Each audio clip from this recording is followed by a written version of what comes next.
Hello viewers, বুকটিভিতে স্বাগতম। আজকে আমরা সামাজিক, সাংস্কৃতিক এবং নৃবিজ্ঞানের সহজ পাঠ যে বইটা, এই বইটা হলো যে কোনো একাডেমিক লেভেল এবং কম্পিটিটিভ লেভেল যারা ডাব্লিউবিসিএস বা ইউপিএসসি অ্যানথ্রোপোলজিটা অপশনাল সাবজেক্ট হিসেবে নিচ্ছেন তাদের জন্য এই বইটা কাজে লাগতে পারে।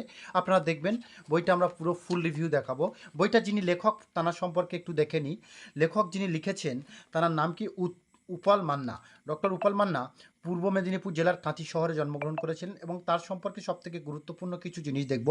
তিনি সিভিল সার্ভিস পরীক্ষায় ছাত্রছাত্রীদের অপশনাল যে অ্যানথ্রোপোলজি সে বিষয়ে তিনি গাইড করতেন এবং সেই সাথে সাথে 2018 সালে তিনি ডক্টর সমিত রায়ের যে রাইস এডুকেশন আমরা জানি এবং অ্যাডামাস ইউনিভার্সিটি সেখানেও তিনি অনেকদিন শিক্ষকতা করেছেন এবং তারপরে doctor APJ Abdul Kalam university থেকে তিনি সমাজবিজ্ঞানে পিএইচডি ডিগ্রি অর্জন করেন। অর্থাৎ তিনি আমাদের যে ডাব্লিউবিসিএস অপশনাল পেপার তার সঙ্গে তিনি খুবই আঙ্গাঙ্গিভাবে জড়িত এবং খুবই গুড রিলেশন বলা যেতে পারে। তো আমরা এই বইটার ফুল রিভিউ দেখাবো। চলুন বইটা আমরা যদি দেখি, বইটার একদম প্রথম বইটার দাম করা হচ্ছে কত, 349 টাকা এবং বইটা 2025-26 লেটেস্ট পাবলিশড বই। বইটার আমরা প্রথম কন্টেন্ট কী আছে একটু দেখব।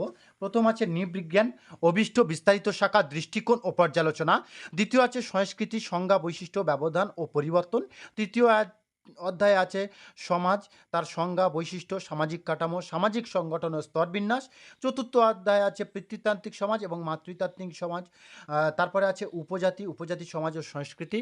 নেক্সট আছে কি না গ্রাম ও ভারতীয় গ্রামীণ সমাজ।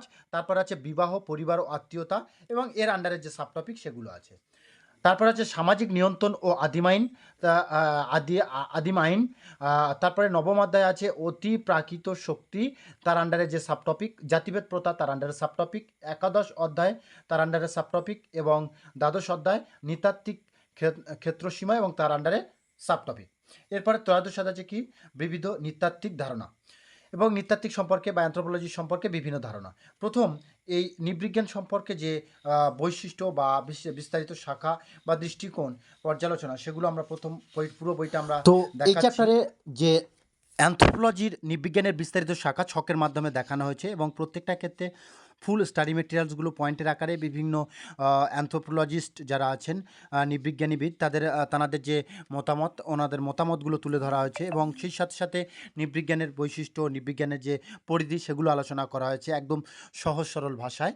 এবং আমরা যেটা দেখছি ফুল স্টাডি মেটেরিয়াল শেষ হয়ে যাওয়ার পরে প্রত্যেকটা চ্যাপ্টারে আমরা যেটা প্রথম চ্যাপ্টার যেটা দেখছি নৃবিজ্ঞান অভীষ্ট বিস্তারিত শাখা দৃষ্টিকোণ ও পর্যালোচনা, এইটা এখানে প্রথমে কি আছে ফুল স্টাডি মেটেরিয়ালস, তারপরে আছে কি কোশ্চেন বা অনুশীলনী, এরপরে সেকেন্ড চ্যাপ্টার।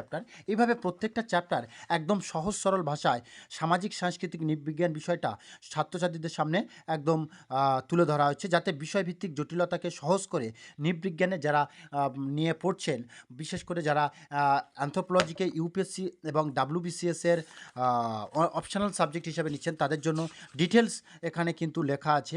শুধুমাত্র সহায়ক হিসেবে ব্যবহার নয়, এর গভীর চিন্তা এবং গবেষণার একটা পাথেয় হিসেবে এখানে তোলা হয়েছে। প্রত্যেকটা চ্যাপ্টারকে পুঙ্খানুপুঙ্খ স্টাডি মেটেরিয়ালস এবং সেই সাথে সাথে ডেটা এবং তার সাথে সাথে প্রত্যেকটা চ্যাপ্টার শেষে সেই চ্যাপ্টার থেকে কী কী প্রশ্ন হতে পারে তার উপর একটা অনুশীলনী তৈরি করা হয়েছে। প্রত্যেকটা চ্যাপ্টারের শেষে অনুশীলনীতে থাকছে কি ওই চ্যাপ্টার রিলেটেড যে সমস্ত প্রশ্নগুলো হতে পারে সেই প্রশ্নগুলো থাকছে। বইটা বিশেষ করে ইউপিএসসি স্নাতকোত্তর এবং ডাব্লিউবিসিএস যারা কম্পিটিটিভ পরীক্ষার ক্ষেত্রে অপশনাল সাবজেক্ট তাদের জন্য খুবই গুরুত্বপূর্ণ, কারণ এটা হচ্ছে কি ডিটেলসের যে এখানে লেখা আছে প্রত্যেকটা টপিক। তো আমরা পুরো বইটা সাউন্ডের মাধ্যমে দেখাবো, চলুন।